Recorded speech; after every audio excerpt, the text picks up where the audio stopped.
कितनी देर चल पाऊंगी उस रास्ते पर मैं, ये सोच कर मन मेरा डगमगाया है। एक बार फिर से सफलता की ओर कदम बढ़ाने का मेरे मन में ख्याल आया है। दर्शकों नमस्कार, डीडी बिहार के मॉर्निंग लाइव शो बिहार बिहान में आप सभी का बहुत बहुत स्वागत है। आज की सुबह आपके साथ आपकी होस्ट मैं हूं मुस्कान। दर्शकों जैसा कि आप सभी जानते हैं कि हर रोज़ आपके समक्ष उपस्थित होते हैं एक विशेष मेहमान के साथ और उनसे कुछ खास बातचीत करते हैं किसी खास विषय पर। और जब भी हम दर्शकों सफलता की बात करते हैं तो हम ये जानते हैं कि जब भी हम सफलता की राह में आगे बढ़ते हैं तो कई बार हमें निराशाओं का सामना करना पड़ता है, कई बार असफलताओं का भी सामना करना पड़ता है। लेकिन हमारे आने वाले कल को आसान बनाने के लिए हमें आज कड़ी मेहनत और दृढ़ निश्चय के साथ, इस संकल्प के साथ अगर हम आगे बढ़े कि आगे जाके हमें सफलता ज़रूर मिलेगी तो हम जीवन में ज़रूर आगे बढ़ सकते हैं। और कई बार हम ऐसा भी होता है कि असफलताओं से निराश हो जाते हैं और सोचते हैं कि आगे बढ़ने में हमें डर लगता है कि क्या हम सफलता हमें प्राप्त हो पाएगी या नहीं। लेकिन हमेशा दृढ़ निश्चय के साथ, इस सोच के साथ अगर आप आगे बढ़ेंगे कि हमेशा अच्छा होगा तो जीवन में आप ज़रूर सफल हो पाएंगे। और इसी के साथ दर्शकों जैसे कि आप सभी जानते हैं कि हर रोज़ कार्यक्रम की शुरुआत हम करते हैं एक सकारात्मक विचार के साथ, एक अच्छी सोच के साथ। कहते हैं ना, दिन भर की अगर दिन की शुरुआत हम एक अच्छी सोच, एक अच्छे विचार के साथ करें तो दिन भर के लिए हमें एक मोटिवेशन मिलता है और हमारा दिन भी काफ़ी अच्छा जाता है। तो आइए देखते हैं आज के अनमोल वचन में आप सभी के लिए क्या कुछ है।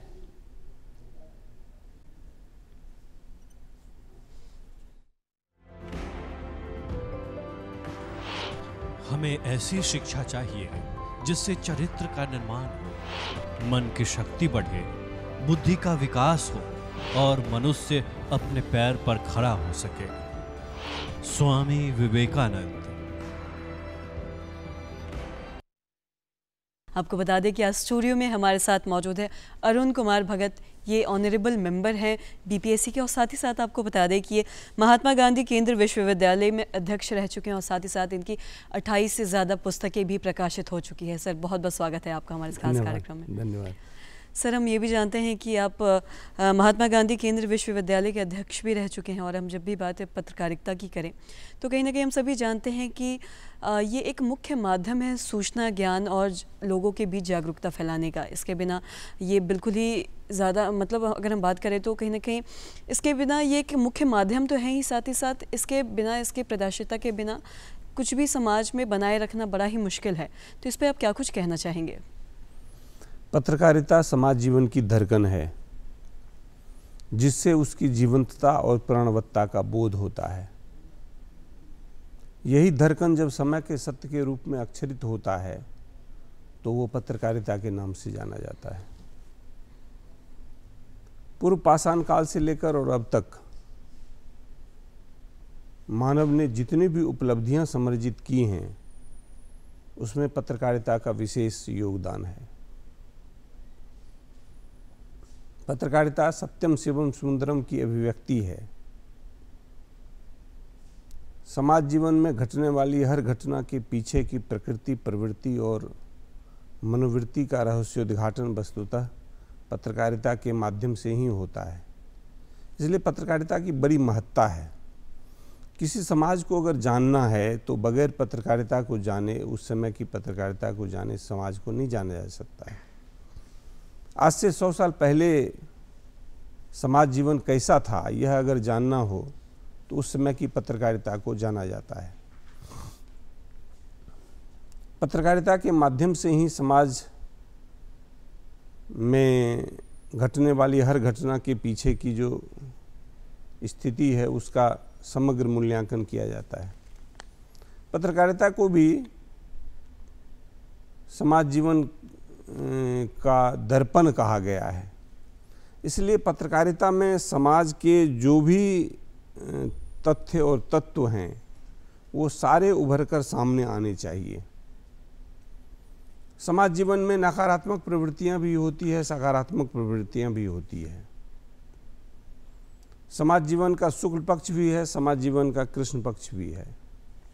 तो इसका सम्यक रूप से प्रस्तुतिकरण पत्रकारिता के माध्यम से होना चाहिए। पत्रकारिता में आजकल देखने को मिलता है कि नकारात्मक प्रवृत्ति की चीज़ें अधिक छाई रहती है। समाज जीवन का जो कृष्ण पक्ष है वो उभर कर ज़्यादा सामने आता है। हम जब सोकर उठते हैं, अखबार के पन्नों को उलटते हैं तो हत्या, चोरी, लूट, बलात्कार, बेईमानी, भ्रष्टाचार से अखबार भरा पड़ा रहता है। ये कोई आदर्श स्थिति नहीं है। मैं ये नहीं कहता कि समाज के जो भी नकारात्मक पक्ष हैं उसको उजागर नहीं करना चाहिए, करना चाहिए, किंतु समग्रता में अगर देखें तो समाज में अच्छे काम भी होते हैं। समाज में बहुत बड़े रिसर्च हो रहे हैं, समाज में सेमिनार हो रहे हैं, संगोष्ठियाँ हो रही है, बड़े आयोजन हो रहे हैं, उसका भी एक समग्र चित्रण समाज में होना चाहिए। समाज के लिए निष्ठा और समर्पण के साथ काम करने वाले लोगों की बहुत बड़ी संख्या है, तो समाज में उसको भी समग्र रूप से चित्रित किया जाना चाहिए। केवल समाज का नकारात्मक पहलू अगर उजागर होगा तो वो पत्रकारिता का समग्र रूप उपस्थित नहीं हो पाएगा, तब हम पत्रकारिता को समाज जीवन का दर्पण नहीं कह सकते। इसलिए पत्रकारिता को अगर देखना है तो समग्रता की दृष्टि से पत्रकारिता को देखने की आवश्यकता है, मुझे जो ऐसा लगता है। हाँ सर, जैसा कि आपने ही बताया और मैंने भी शुरू में कहा कि पत्रकारिता जो है वो कहीं ना कहीं सूचना, ज्ञान और जागरूकता का एक मुख्य माध्यम है, और साथ ही साथ हम ये भी जानते हैं कि पत्रकारिता लोकतंत्र का चौथा स्तंभ भी माना जाता है। मैं आपसे जानना चाहूँगी, लोगों का कितना विश्वास है पत्रकारिता पे, इस बारे में, इस संदर्भ में आप क्या कुछ कहना चाहेंगे? जी, पत्रकारिता लोक मान्यता के अनुसार चतुर्थ स्तंभ है। संवैधानिक मान्यता के अनुसार के 3 ही स्तंभ हैं, कार्यपालिका, न्यायपालिका और विधायिका, लेकिन चतुर्थ स्तंभ है लोक मान्यता के अनुसार। लोक मान्यता से बड़ी कोई चीज़ नहीं होती है दुनिया में। लोगों ने जो माना है वो सर्वोच्च है। पत्रकारिता में जो आपका सवाल ये था कि लोगों का कितना विश्वास है, लोगों का कितना विश्वास है। सिस्टम से हार जाता है, थक जाता है, परेशान हो जाता है व्यक्ति, शायद उसके बाद एक कोई खबर छप जाती है, उसका कल्याण हो जाता है। तो पत्रकारिता की बड़ी महत्ता है इस दृष्टिकोण से। पत्रकारिता में इतनी ताकत है कि कार्यपालिका, न्यायपालिका और विधायिका तीनों को नियमित और नियंत्रित करती है पत्रकारिता। व्यक्ति परेशान हो जाता है, सिस्टम से हार जाता है और उसको एक छोटी सी खबर कहीं छप जाती है, उसका कल्याण हो जाता है। तो पत्रकारिता की महत्ता को इस दृष्टिकोण से देखे जाने की भी आवश्यकता है। बिल्कुल। और साथ ही पत्रकारिता की ही बात की तो आपने जैसा शुरू में ही बताया कहीं ना कहीं ये समाज का एक दर्पण है। वहीं अगर हम दूसरी तरफ अगर हम बात करें साहित्य की, तो साहित्य को भी समाज का कहीं ना कहीं दर्पण कहा जाता है। तो दोनों के विषय में आप क्या कुछ कहना चाहेंगे? साहित्य के बारे में क्या बताना चाहेंगे? साहित्य और पत्रकारिता दोनों ही समाज जीवन का दर्पण जिसको कहा गया है, दोनों ही है। पत्रकारिता में घटना प्रसंग का सजीव चित्रण किया जाता है, जबकि चित्तस्थ अनुभूतियों की रमणीय और रसात्मक अभिव्यक्ति का नाम साहित्य है। साहित्य ऐसी अभिव्यक्ति है जिसके माध्यम से संवेदनाएं उभरकर सामने आती है। सामाजिक परिताप का भोक्ता होता है साहित्यकार। सामाजिक परिताप के कारण वो कुछ लिखता है, समाज में वो जाता है तो उसकी कुछ ऐसी परिणति होती है। तो साहित्य वस्तुतः हृदय से निकलने वाली चीज़ है, इसलिए हृदय को स्पर्श भी करता है साहित्य। साहित्य को इसी रूप में देखा जाना चाहिए। पत्रकारिता में तो जैसा प्राप्त किया वैसा ही हूबहू डाल देते हैं, यानी जस का तस उपस्थित कर देते हैं। समाज जीवन में घटनाएं घटती है और उसका सजीव चित्रण समाज में पत्रकारिता के माध्यम से होता है, जबकि चित्तस्थ अनुभूतियों की रमणीय और रसात्मक अभिव्यक्ति के रूप में साहित्य उभरकर सामने आता है।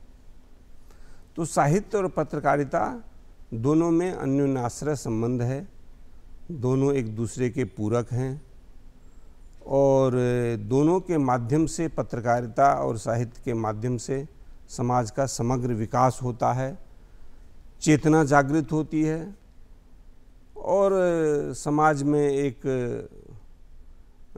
वातावरण निर्मित होता है, सकारात्मक वातावरण निर्मित होता है साहित्य और पत्रकारिता दोनों के माध्यम से। और साथ इसलिए ही साहित्य ऐसा होना चाहिए जो, अब जैसे रामायण की बात करें, रामायण लंबे समय से असत्य पर सत्य के विजय का प्रतीक के रूप में माना जाता है उसको, तो वो कालजयी है, कालोत्तीर्ण है। साहित्य सर्जना करते समय इस बात का विशेष तौर से ध्यान देना चाहिए कि हम समाज के सामने क्या परोसना चाहते हैं। समाज के सामने अगर केवल यथार्थवाद के नाम पर नग्नता को परोसते हैं तो वो कोई आदर्श स्थिति नहीं है। साहित्य के नाम पर कुछ तथाकथित साहित्यकार यथार्थवाद को परोसते हैं और उस माध्यम से समाज जीवन का जो नकारात्मक पक्ष है वो उजागर होता है। मैं अगर साहित्य के बारे में ही बात करूं तो मैं आपसे जानना चाहूँगी कि साहित्य समाज का सही चित्रण करे, हमारे आने वाले कल के लिए, हमारे आने वाले युवाओं के लिए कितना ज़रूरी है, और साथ ही साथ ये किस तरीके से हमारे समाज के परंपरा और संस्कृति को आने वाले कल के लिए बचा के रखता है। इन मूल्यों पे आप क्या कुछ कहना चाहेंगे? जी, साहित्य, पत्रकारिता और साहित्य दोनों ही समाज के लिए ज़रूरी है। आने वाली पीढ़ी के लिए साहित्य और पत्रकारिता की बड़ी महत्ता है। साहित्य के माध्यम से सकारात्मक पहलू उभर कर सामने आता है। साहित्य जीवन को देखने का एक नज़रिया है। साहित्य के माध्यम से समाज जीवन का जो सकारात्मक पहलू है वह उभर कर सामने आता है, और कुल मिलाकर साहित्य के माध्यम से जनजीवन का शुक्ल पक्ष उभर कर आना चाहिए, ये मेरा मानना है। साहित्य चित्तस्थ अनुभूतियों की रमणीय और रसात्मक अभिव्यक्ति है। मुझे लगता है कि साहित्य नियमित रूप से पढ़ा जाना चाहिए, और समाज जीवन का अगर विकास होना है, समाज जीवन का उन्नयन होना है, तो साहित्य ही उसका एक माध्यम है। बिल्कुल। और साथ ही साथ आपसे ये भी जानना चाहेंगे कि हम संस्कृति की ही बात करें तो संस्कृति को बचा के रखना हमारे आने वाले कल के लिए, हमारे आने वाली पीढ़ी के लिए, स्वस्थ समाज के लिए कितना ज़रूरी समझते हैं आज आप? जी, आपने अच्छा सवाल किया है। साहित्य और संस्कृति दोनों एक दूसरे के पूरक हैं।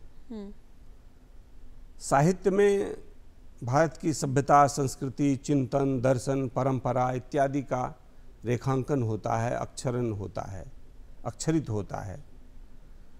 तो साहित्य के माध्यम से भारत की सभ्यता, संस्कृति, दर्शन, चिंतन